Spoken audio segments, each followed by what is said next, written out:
સો hi friends, ધોરણ 12ની exam તમે pass કરી લીધી છે।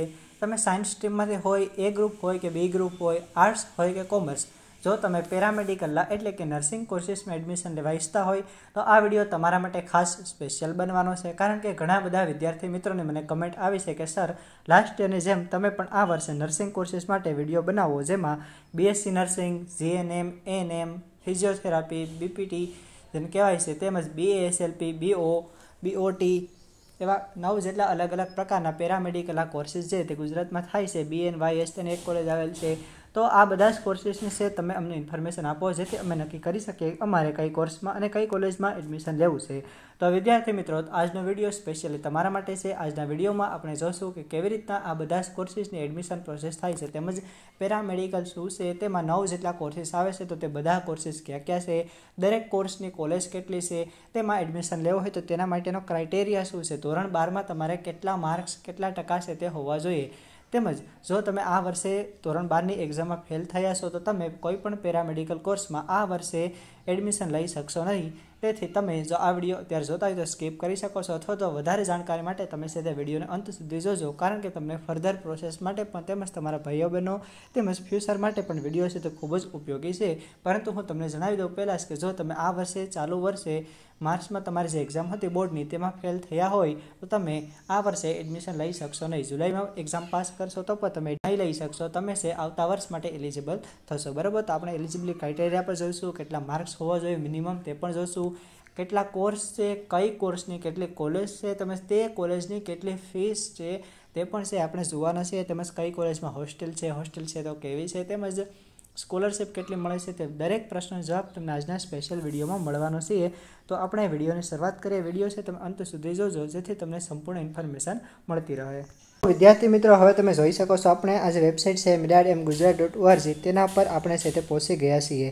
ત્યાં તમે અહીં નીચે જોઈ શકો છો તો પોસ્ટ ગ્રેજ્યુએશન છે, અંડર ગ્રેજ્યુએટ મેડિકલ અને અંડર ગ્રેજ્યુએટ પેરામેડિકલ કોર્સીસ છે। મેડિકલ માટે તમે જોઈ શકો છો એમબીબીએસ, ડેન્ટલ, આયુર્વેદિક, હોમિયોપેથી 4 જેટલા કોર્સીસ છે, અને પેરામેડિકલના આજે તમે જોઈ શકો છો અહીં તમે ક્લિક કરશો તો પેરામેડિકલની જે ઓફિશિયલ વેબસાઇટ છે ત્યાં છે આપણે પહોંચી જશું। તો આપણે છે સૌપ્રથમ અહીં ક્લિક કરશું, જેથી પેરામેડિકલની જે વેબસાઇટ છે હવે તમે જોઈ શકો છો કે પેરામેડિકલની જે વેબસાઇટ છે તે ઓપન થઈ ગઈ છે। તેમાં આજે લાસ્ટ યરની એડમિશન પ્રોસેસ છે તે બધી ઇન્ફોર્મેશન આપેલી છે, ક્યારે પહેલો રાઉન્ડ આવ્યો, ક્યારે સેકન્ડ રાઉન્ડ, થર્ડ રાઉન્ડ ક્યારે આવ્યો, તેમજ ટોટલ કેટલા રાઉન્ડ આવ્યા છે તે પણ છે તમે જોઈ શકો છો કે રાઉન્ડ છે ટોટલ 7 રાઉન્ડ છે લાસ્ટ યર છે તે યોજવામાં આવ્યા હતા। ત્યારબાદ પણ કેટલીક સીટ છે તે ખાલી હતી। ત્યારબાદ છે ફી રિફંડ માટે પણ ઘણી બધી લાંબી છે પ્રોસેસ ચલાવવામાં આવી છે, અને હજુ પણ ફી રિફંડની પ્રોસેસ ચાલુ છે। હજી પણ ઘણા બધા એવા વિદ્યાર્થી છે જે લાપરવાહ છે, તેમને લાપરવાહ કહી શકાય, કારણ કે એડમિશન કમિટી છે તે કેટલા બધા મહિનાથી છે તે તમારે ફી રિફંડની પ્રોસેસ છે તે ચલાવી રહી છે, તેમજ છતાં પણ હજી વિદ્યાર્થીઓને છે કંઈ પણ પડી નથી, બરાબર। તમારે જેટલી પણ ફી થતી હોય, ભલે તમારી ફી 145 રૂપિયા હોય, 2000 રૂપિયા, તમારે જેટલી પણ ફી રિફંડ લેવાની થતી હોય, તમે છે તમારી ફી છે તે રિફંડ લઈ લો, જેથી એડમિશન કમિટીની છે એક કામ છે તે પૂર્ણ થઈ જાય ને તે લોકો છે તે આગળની પ્રોસેસ છે તે કરી શકે, ઠીક છે। પ્રથમ તમે અહીં લેફ્ટ સાઈડ જોશો તો અહીં છે કેન્ડિડેટ લોગિન, તમે લોગિન કરી શકો છો। તેના માટે છે પહેલાં પ્રોફાઇલ છે તે બનાવવી જરૂર છે। તો તે જ્યારે પણ આવશે ત્યારે હું તમને સ્પેશિયલ વિડીયો બનાવી અપડેટ આપીશ કે કેવી રીતના છે તમારે ઓનલાઈન ફોર્મ ભરવાનું છે। તમે સિમ્પલી તમારા મોબાઈલ ફોન દ્વારા ઘરે બેઠા આરામથી ફોર્મ છે તે ભરી શકો છો, તેથી લોગિનનું અત્યારે કંઈ કામ છે નહીં। ત્યારબાદ તમે જોઈ શકો છો કે મેનેજમેન્ટ કોટા અથવા તો એનઆરઆઈ કોટા પ્રવેશની જાહેરાત હું તમને જણાવીશ કે ગુજરાતમાં જેટલા પણ કોર્સીસ થાય છે તે બધા જની કેટલી કોલેજ છે તે આવેલ છે, પરંતુ તેના પહેલાં આપણે એક જાણકારી મેળવી લઈએ કે કેટલા કોર્સીસ છે તે પેરામેડિકલમાં થાય છે। તો તમે અહીં સૌપ્રથમ જોઈ શકો છો કે 9 જેટલા કોર્સીસ છે તે પેરામેડિકલમાં થાય છે, કે ગુજરાતમાં કઈ કોર્સની કેટલી કોલેજ છે તે આવેલ છે। તો તમે સૌપ્રથમ ઉપર અહીં આવી જશો, ડાબી બાજુ છે તમે જોઈ શકો છો કે બીએસસી નર્સિંગ સરકારી સંસ્થાઓની, અહીં તમે ક્લિક કરશો એટલે એક પીડીએફ ઓપન થઈ જશે। તેમાં છે તમે જોઈ શકશો ગુજરાતમાં 8 બીએસસી નર્સિંગની સરકારી કોલેજ છે તે આવેલ છે। તેની સીટ પરની વાત કરીએ તો તેમાં ટોટલ 400 સીટ છે તે આવેલ છે, તે બધી સીટ ગર્લ્સ માટે છે। તેનો 10% એટલે કે 40 સીટ છે તે બોયઝ માટે સ્પેશિયલ રિઝર્વ છે, એટલે કે 400 સીટ ગર્લ્સની, તેમજ વધારાની 40 સીટ છે તે બોયઝની, એટલે કે ટોટલ 440 સીટ છે તે આવેલી છે। બીએસસી નર્સિંગમાં હું તમને ફીની વાત કરી દઉં તો જે ગવર્મેન્ટ કોલેજ છે તે ગવર્મેન્ટ કોલેજની ફી છે માત્ર 145 રૂપિયા। જી હા દોસ્તો, ગવર્મેન્ટ કોલેજ બીએસસી નર્સિંગની ફી માત્ર 145 રૂપિયા છે, જ્યારે પ્રાઇવેટ કોલેજની ફી 60-70 હજારથી શરૂ કરી 1.25 લાખ જેટલી છે તે હોઈ શકે છે। ત્યારબાદ તમે BSc નર્સિંગની પ્રાઇવેટ કોલેજની લિસ્ટ જોવા માંગતા હોય તો તેની પણ અહીં જો યાદી આપેલ છે તે પણ તમે જોઈ શકો છો।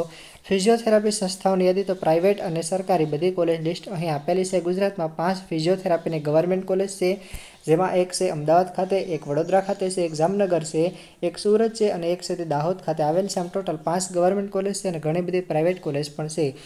ફિઝિયોથેરાપીમાં ગવર્મેન્ટ કોલેજની વાત કરીએ તો તેમાં 15,000 રૂપિયા છે તેની ફી છે। પ્રાઇવેટ કોલેજમાં છે તે પણ 60-70,000થી શરૂ કરી 1.5 લાખ રૂપિયા સુધીની ફી છે તે હોઈ શકે છે। પ્રોથેસ્ટિક અને ઓર્થોટિક સંસ્થાઓની યાદી તો તેમાં પણ તમે અહીં ક્લિક કરી જોઈ શકો છો। BO તેમાં 6-7 કોલેજ આવેલ છે તેની પણ લિસ્ટ છે તમે જોઈ શકો છો। BNYS એટલે કે નેચરોપેથી તો તેની એક કોલેજ આવેલ છે તે પણ તમે જોઈ શકો છો। તેમજ ઓડિયોલોજી અને સ્પીચ લેંગ્વેજ પેથોલોજી તેની 25,000 રૂપિયા જેટલી ફી છે, જે ગાંધીનગરની GMRS મેડિકલ કોલેજ છે તેના અંદરમાં થાય છે, તો તે પાસે તમે અહીંથી જોઈ શકો છો। તેમજ GNM સરકારી સંસ્થાઓની યાદી તો GNMની ટોટલ 25 હતી, પરંતુ લાસ્ટ યર છે એક કેન્સલ થઈ અને 24 ગવર્મેન્ટ કોલેજ આવેલ છે। GNMની જો મિત્રો વાત કરીએ તો તેની 2,050 રૂપિયા જેટલી ફી ગવર્મેન્ટ કોલેજની ફી છે મિત્રો। 2,050 રૂપિયા છે તે ગવર્મેન્ટ કોલેજની ફી છે, જ્યારે સેલ્ફ ફાઇનાન્સ કોલેજની ફી છે તમને 50-60,000થી છે તે શરૂઆત થતી હોય છે અને મેક્સિમમ 1-1.25 લાખ સુધી તેની પણ ફી છે તે પહોંચી જતી હોય છે। તેમજ GNM સેલ્ફ ફાઇનાન્સ એટલે કે પ્રાઇવેટ કોલેજ લિસ્ટ છે તમે અહીંથી છે તે જોઈ શકો છો। ત્યારબાદ છે ANM, તો ANM સરકારી કોલેજ છે તેમાં પણ 2,050 રૂપિયા જેટલી ફી છે તે પણ તમે અહીંથી છે તે જોઈ શકો છો। તેમજ ANM સેલ્ફ ફાઇનાન્સ સંસ્થાઓની યાદી તો પ્રાઇવેટ કોલેજ લિસ્ટ છે તે પણ છે તમે જોઈ શકો છો, બરાબર। તમે કોઈ પણ PDF છે ઓપન કરી જે તે કોર્સમાં તમારે જે કોલેજની માહિતી જોતી હોય તે તમે ઇન્ફોર્મેશન છે તે મેળવી શકો છો। તો તમે અહીં જે PDF છે તેમાં જોઈ શકશો કે તમારે કયા કયા ડોક્યુમેન્ટની જરૂર પડશે। તમારી પાસે સૌપ્રથમ 2 ડોક્યુમેન્ટ છે તે હોવા જોઈએ, તેમાં છે ધોરણ 10ની માર્કશીટ અને ધોરણ 12ની માર્કશીટ। ફરજિયાતપણે તમારે ધોરણ 10 અને ધોરણ 12ની માર્કશીટ છે તમારી પાસે હોવી જોઈએ। ત્યારબાદ આગળ વાત કરીએ તો જન્મસ્થળના પુરાવા તરીકે તમારી પાસે કોઈ પણ એક ડોક્યુમેન્ટ છે અહીં દર્શાવેલ છે તેમાંથી હોવું જોઈએ, તો તેમાંથી તમારી પાસે LC છે તે ફરજિયાતપણે હોવું જોઈએ। એટલે કે ધોરણ 10ની માર્કશીટ, ધોરણ 12ની માર્કશીટ અને તમારું શાળા સોડિયાનું પ્રમાણપત્ર એટલે કે લિવિંગ સર્ટિફિકેટ, આ 3 ડોક્યુમેન્ટ ફરજિયાતપણે તમારી પાસે હોવા જોઈએ। જન્મ તારીખ છે લિવિંગ સર્ટિફિકેટમાં આવી જતી હોય છે, તેથી તમારી પાસે LC છે તે ફરજિયાતપણે હોવું જોઈએ। હવે જો તમે રિઝર્વેશન કેટેગરીમાં આવતા હોય, તમારી પાસે જો તમે SC સ્ટુડન્ટ હોય તો SC કેટેગરીનો દાખલો એટલે કે SC કેટેગરીનું સર્ટિફિકેટ। ત્યારબાદ જો તમે STમાં આવતા હોય તો તમારી પાસે ST કેટેગરીનું સર્ટિફિકેટ હોવું જોઈએ। જો તમે SCBCમાં આવતા હોય તો તમારી પાસે 2 ડોક્યુમેન્ટ છે તે હોવા જોઈએ। એક તો તમારો જાતિનો દાખલો એટલે કે સામાજિક અને શૈક્ષણિક રીતે પછાત વર્ગનું પ્રમાણપત્ર, અને બીજું છે નોન ક્રિમિલિયરનું સર્ટિફિકેટ। જો તમે હજુ સુધી નોન ક્રિમિલિયર સર્ટિફિકેટ ના કઢાવ્યું હોય, જો તમે SCBCમાં આવતા હોય તો તમારા સર્ટિફિકેટ છે ફરજિયાતપણે કઢાવવું પડશે। તમારો જાતિનો દાખલો અને NCL સર્ટિફિકેટ છે ફરજિયાતપણે તમારે જરૂર છે તે પડશે, ઠીક છે। ત્યારબાદ છે EWSમાં જો તમે આવતા હોય તો તમારી પાસે EWSનું સર્ટિફિકેટ છે તે પાસે તે હોવું જોઈએ। તેમજ દિવ્યાંગ ઉમેદવાર છે તો તેમની પાસે દિવ્યાંગતાનું પ્રમાણપત્ર છે તે પણ હોવું જોઈએ। તેમજ વિધવા અને અનાથ બાળકના પુત્ર તરીકે જો તમે ફોર્મ ભરતા હોય, મીન્સ કે તમે જ્યારે પણ ફોર્મ ભરશો ત્યારે તમને વિડો પર્સન છે અથવા ઓર્ફન પર્સન છો તેનું છે તમને ઓપ્શન છે તે આપવામાં આવશે। જો તમે વિડો અથવા ઓર્ફન છે તે સિલેક્ટ કરશો તો તમારી પાસે તેનું પ્રમાણપત્ર છે તે હોવું જોઈએ। તેમજ છે ચાઇલ્ડ ઓફ ડિફેન્સ પ્રોનન્સ, બરાબર। તો જો તમે સંરક્ષણ કર્મચારીના બાળકો છો, એટલે કે જો તમારા માતા પિતા છે તે સંરક્ષણ કર્મચારી છે તો તેમનું તમારી પાસે સર્ટિફિકેટ છે તે હોવું જોઈએ, અથવા તો સક્ષમ અધિકારી દ્વારા જારી કરાયેલ બોનાફાઇડ છે પ્રમાણપત્ર, બેમાંથી કોઈ પણ એક છે તમારી પાસે હોવું જોઈએ। ઇન શોર્ટ જો આપણે વાત કરીએ તો તમારી પાસે ધોરણ 10ની માર્કશીટ છે તે હોવી જોઈએ, ત્યારબાદ ધોરણ 12ની માર્કશીટ છે હોવી જોઈએ, ત્યારબાદ છે લિવિંગ સર્ટિફિકેટ। આ 3 ડોક્યુમેન્ટ છે ફરજિયાતપણે બધા જ વિદ્યાર્થી મિત્રો પાસે હોવા જોઈએ। ત્યારબાદ છે તમારો કાસ્ટ સર્ટિફિકેટ, જે લોકો રિઝર્વેશન કેટેગરીમાં આવે છે તો EWSમાં આવે છે તેમની પાસે EWSનું સર્ટિફિકેટ। આ થયું તમારું નંબર 4 ડોક્યુમેન્ટ। તેમજ જો તમે SCBCમાં આવતા હોય તો તમારી પાસે NCL એટલે કે નોન ક્રિમિનલ સર્ટિફિકેટ, આ ડોક્યુમેન્ટ છે તમારી પાસે ફરજિયાતપણે હોવું જોઈએ। તેમજ હજી એક ડોક્યુમેન્ટ આવશે અને તે છે મેડિકલ ફિટનેસ સર્ટિફિકેટ। તો તેનો નમૂનો છે તે વેબસાઇટ ઉપર છે તે મૂકવામાં આવશે, ત્યારે છે તમે તેને ડાઉનલોડ કરી શકો છો અને કોઈ પણ MBBS અથવા તેનાથી ઉપરના એટલે કે MBBS, MD, MS ડૉક્ટર પાસેથી છે તમે તે સર્ટિફિકેટ છે તે કઢાવી શકો છો। લાસ્ટ યર માટે પણ મેં વિડીયો બનાવેલો છે, તે વિડીયો પર તમે જોઈ શકો છો, તેના પર સ્પેશિયલ વિડીયો છે તે બનાવેલો છે। તો મિત્રો હવે તમે સ્ક્રીન પર જોઈ શકો છો તે મુજબનો એલિજિબિલિટી ક્રાઇટેરિયા છે। સૌપ્રથમ છે ANM, તો ANM કોર્સ છે માત્ર ફિમેલ કેન્ડિડેટ માટે જ છે। તેની સ્ટ્રીમ્સ એટલે કે તમે ધોરણ 12 છે તે કઈ સ્ટ્રીમ સાથે પાસ કર્યું છે, તમે સાયન્સમાંથી હોય, આર્ટ્સ હોય કે કોમર્સ, ત્રણેય સ્ટ્રીમમાંથી હોય તમે આ કોર્સમાં એડમિશન છે તે લઈ શકો છો। મિનિમમ માર્ક્સ છે અહીંયા કોઈ પણ રિક્વાયરમેન્ટ છે નહીં। જો તમે માત્ર આર્ટ્સ, કોમર્સ અને સાયન્સમાં પાસ હોય, તમે કોઈ પણ કેટેગરીમાં આવતા હોય અને પાસ હોય તો તમે આ કોર્સ માટે ફોર્મ છે તે ભરી શકો છો. ઠીક છે.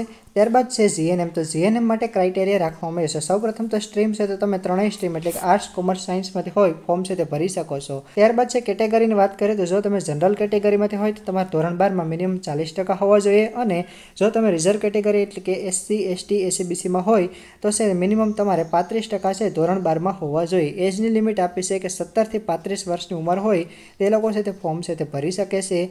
તેમજ અહીં રિઝર્વેશન પર છે તે આપેલ છે કે વિડો અથવા તો ઓર્ફન પર્સન માટે છે એક સીટ છે તે ગવર્મેન્ટ કોલેજમાં રિઝર્વ છે તે રાખવામાં આવેલી છે. નેશનાલિટી છે તમારી ઇન્ડિયન હોવી જોઈએ. તેમજ ત્યારબાદ આપણે વાત કરીએ BSc નર્સિંગ માટે. જો તમે BSc નર્સિંગમાં એડમિશન લેવા ઈચ્છતા હોય તો તમે છે PCB અને ઇંગ્લિશ સાથે ધોરણ 12ની પરીક્ષા પાસ કરી હોય અને તેમાં ઓપન કેટેગરીના વિદ્યાર્થી માટે મિનિમમ 45% અને રિઝર્વ કેટેગરીના વિદ્યાર્થી માટે મિનિમમ 40% છે તે હોવા જોઈએ. ત્યારબાદ આપણે BPT, BNYS, BO અને BATની વાત કરીએ તો તેમાં પણ તમે PCB વિથ ઇંગ્લિશ એટલે કે B ગ્રુપ ઇંગ્લિશ વિષય સાથે પાસ કર્યું હોય એટલે કે માત્ર તમે ખાલી પાસ કર્યું હોય, મિનિમમ ટકાવારીની જરૂરિયાત નથી તો પણ તમે આ 4 કોર્સિસ છે તેના માટે લાયક છો. અને ત્યારબાદ છે BOP અને BASLP તો તેમાં તમે ફિઝિક્સ, કેમેસ્ટ્રી અને બાયોલોજી અથવા તો મેથેમેટિક્સ અને ઇંગ્લિશ વિષય સાથે તમે પરીક્ષા પાસ કરી હોય અને તેમાં પણ માત્ર પાસ હોવા જોઈએ એટલે કે મિનિમમ માર્ક્સની છે તે રિક્વાયરમેન્ટ છે તે રાખવામાં આવી નથી. બરાબર. તો આ તમારો એલિજિબિલિટી ક્રાઇટેરિયા છે. તમારે સ્ક્રીનશોટ લેવો હોય તમે સ્ક્રીનશોટ છે તે લઈ શકો છો. તેમજ ચાલુ વર્ષે છે તમે પરીક્ષા છે તે પાસ કરેલી હોવી જોઈએ. જો તમે ચાલુ વર્ષે એટલે કે માર્ચ 2024માં બોર્ડ એક્ઝામમાં ફેલ છો તો તમે ફોર્મ છે તે ભરી શકશો નહીં. જુલાઈમાં તમે પાસ કરો તો પણ તમે આ વર્ષે છે તે ફોર્મ છે તે ભરી શકશો નહીં. તમે છે આવતા વર્ષે એડમિશન છે તે લઈ શકશો. તેમજ જો તમે લાસ્ટ યર એટલે કે 2023માં, 22માં, 21માં, 20માં કે કોઈ પણ વર્ષે તમે પરીક્ષા પાસ કરી હોય તો તમે છે પેરામેડિકલનું ફોર્મ છે તે ભરી શકો છો. હવે છે તમે સ્ક્રીન પર જોઈ શકો છો કે મેરિટ લિસ્ટમાં આપનું નામ નિશાના કારણોસર ના હોઈ શકે. મીન્સ કે તમે ફોર્મ તો ભરી ગયો પરંતુ ઘણા બધા વિદ્યાર્થી મિત્રોના નામ છે તે મેરિટ લિસ્ટમાં સમાવેશ કરવામાં આવતા નથી. તો તેના માટેના કેટલાક જે 15 છે તે રીઝન છે તે આપવામાં આવે છે. તો તે બધા છે તમે અહીંથી છે તે જોઈ શકો છો. સૌપ્રથમ તો છે ભારતીય નાગરિકતા ન હોય. તેમાં સેકન્ડ છે જરૂરી ડોક્યુમેન્ટ અપલોડ ના કર્યા હોય તો પછી તમારું ફોર્મ છે તે રિજેક્ટ થઈ શકે છે. તમારું નામ છે મેરિટ લિસ્ટમાં આવેલ નથી. ત્યારબાદ જો તમે ફોર્મ ભરી ગયો ને ત્યારબાદ તમે ડોક્યુમેન્ટ છે તે વેરીફાઈ કરાવેલા ના હોય. મીન્સ કે એક પ્રોસેસ હોય છે. તમારે સૌપ્રથમ ઓનલાઈન ફોર્મ ભરવાનું, ત્યારબાદ હેલ્પ સેન્ટરે જઈ તમારા ડોક્યુમેન્ટ છે તે વેરીફાઈ કરાવવાના હોય છે તો જ તમારું નામ છે મેરિટ લિસ્ટમાં આવેલ છે. તેમજ નંબર 4 ઉપર છે કે ચાલુ વર્ષે ધોરણ 12માં નાપાસ હોય અથવા પૂરક પરીક્ષા પાસ કરેલ હોય તો પણ છે તમારું નામ મેરિટ લિસ્ટમાં આવશે નહીં. તેથી તે વાતની પછી તમારે ધ્યાન રાખવાનું છે. તેમજ અહીં કેટલાક બોર્ડ આપેલા છે. મીન્સ કે GACB એટલે કે Gujarat board, CBSE board, NIOS board. આ 3 બોર્ડમાં મોસ્ટ ઓફલી છે તે વિદ્યાર્થી હોય છે. તો આ 3 બોર્ડના વિદ્યાર્થી છે તે ફોર્મ છે તે ભરી શકે છે. તેમજ ICSE અને IB એટલે કે ઇન્ટરનેશનલ બોર્ડ, કેમ્બ્રિજ બોર્ડ છે તેના વિદ્યાર્થી પણ આ ફોર્મ છે તે ભરી શકે છે અને મેરિટ લિસ્ટમાં છે તમારું નામ છે તે આવશે. પરંતુ આ સિવાયના બોર્ડ હોય, મીન્સ કે આઉટ સ્ટેટના તમે વિદ્યાર્થી હોય તો છે તમે ફોર્મ છે તે ભરી શકતા નહીં અથવા તો ફોર્મ છે તે ભરશો તો પણ તમારું નામ મેરિટ લિસ્ટમાં સમાવેશ કરવામાં આવશે. ત્યારબાદ છે પુરુષ ઉમેદવારને ધોરણ 12માં અંગ્રેજી વિષય ના હોય. ઠીક છે. જો તમારે ધોરણ 12માં છે અંગ્રેજી વિષય છે તો હોવો ફરજિયાત છે. તેમજ ધોરણ 12 અન્ય પ્રવાહથી પાસ કરેલ હોય. મીન્સ કે આર્ટ્સ, કોમર્સ, સાયન્સ સિવાયના કોઈપણ પ્રવાહમાંથી તમે ધોરણ 12 પાસ કરેલ હોય તો પછી તમારું નામ છે તે મેરિટ લિસ્ટમાં આવશે નહીં. તેમજ ધોરણ 12 અન્ય રાજ્યના બોર્ડમાંથી એટલે ગુજરાતની બહારથી પાસ કરેલ હોય. અહીં તમે એક વાતનું ખાસ ધ્યાન રાખશો કે તમે છે ઉપર દર્શાવેલા બોર્ડ, અહીં તમે 5 બોર્ડ જોઈ શકો છો. GACB, CBSE, NIOS, ICSE અને કેમ્બ્રિજ એટલે કે IB બોર્ડ. તે છે તમારે ગુજરાત રાજ્યમાંથી પાસ કરેલા હોવા જોઈએ. બરાબર. અન્ય રાજ્યના બોર્ડમાંથી પાસ કરેલ હશે તો તમારું નામ મેરિટ લિસ્ટમાં સમાવેશ કરવામાં આવશે નહીં. ઠીક છે. ત્યારબાદ છે તમે જો મેડિકલ બોર્ડ દ્વારા અનફિટ જાહેર કરેલ હોય તો પણ તમે છે ફોર્મ છે તે રિજેક્ટ થશે. તેમજ પુરુષ ઉમેદવાર જનરલ પ્રવાહ ઓપન કેટેગરીમાં 40%થી ઓછા માર્ક હોય તો પણ તમારું ફોર્મ છે તે રિજેક્ટ થશે. અનામત કેટેગરીમાં 35%થી ઓછા માર્ક હોય તો પછી તે રિજેક્ટ થશે. અને અંડર એજ છે તે 17 વર્ષ હોવી જોઈએ. આજે લાસ્ટ યરની PDF છે. અહીં 2023ની જગ્યાએ 2024 આવશે. તે કમ્પ્લીટ થતા હોવા જોઈએ તો છે તમે ફોર્મ છે તે ભરી શકો છો. અને ઓવર એજ છે તે ધોરણ 12 પાસ કરેલ હોય અને 35 વર્ષથી છે તે વધુ તમારી ઉંમર છે તે હોવી ના જોઈએ. તેમજ 2 વાર રજિસ્ટ્રેશન કરશો તો એક ફોર્મ છે તે રદ ગણાશે. મીન્સ કે તમારે એક જ ફોર્મ છે તે ભરવાનું રહેશે. 2 ફોર્મ છે તમારે ભરવાનું રહેશે નહીં. તેમજ જો ફોર્મ ફીની વાત કરીએ તો 1000 રૂપિયા છે તમારી ફોર્મ ફી છે તે હોઈ શકે છે. લાસ્ટ યર 1000 રૂપિયા ફોર્મ ફી છે તમારી હતી. તેના પહેલાં છે માત્ર 200 રૂપિયા ફી હતી, પરંતુ લાસ્ટ યર ફી છે તે વધારી દેવામાં આવી છે અને 1000 રૂપિયા ફી છે તે કરી દેવામાં આવી હતી.